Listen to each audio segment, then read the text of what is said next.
for DD India. And joining me is Shishir Sinha. He's a senior economic journalist. Sir, first of all, thank you for your time. Now, how does India's consistently higher PMI compare to other nations, and what factors contribute to this trend? See, normally India is known as a service-driven economy. But when we see the second quarter GDP number, which you mentioned in your report also, we saw that industry post the overall GDP growth. Now, what are the factors which are contributing into the manufacturing expansion? The one thing is the demand, consumption demand. Number two is the lower inflation. So if you see the 2-month inflation number for the month of September and October, of course, we saw 7% plus inflation few months back, but now it is around 4.5, 4.6%. So lower cost has also helped to expand the manufacturing. Okay. So, and the third factor, which is very critical, is the policies. What kind of policies we have? So combination of these three: number one, demand; number two, lower cost; and number three, the policy. All three are helping to manufacturing to reach a new high, and which we have seen in the GDP number also, and also in the PMI manufacturing, which was released on the 1st of December. Now we are expecting that it will expand further, and that is good for the employment opportunities. Okay. Sir, can you elaborate on the significance of PMI readings below 50, particularly for US, Germany, and the Eurozone?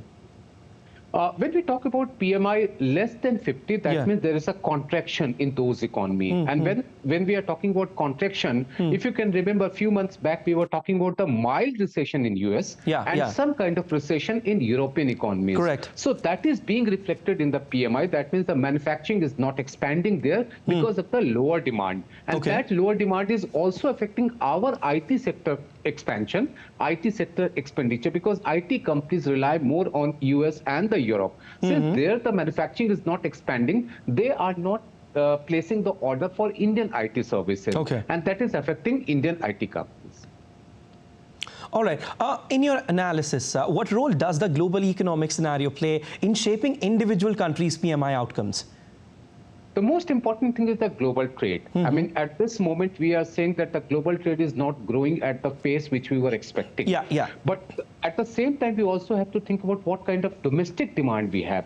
Considering the size of Indian economy, the domestic demand somehow helps in bridging a part of the gap which is created by a lower export factor.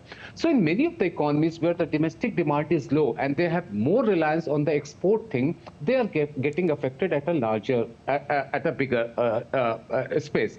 But when we talk about Indian economy, the domestic demand as well as the external demand, both are contributing. Since the domestic demand is high, that is contributing in the expansion of industrial activities in India.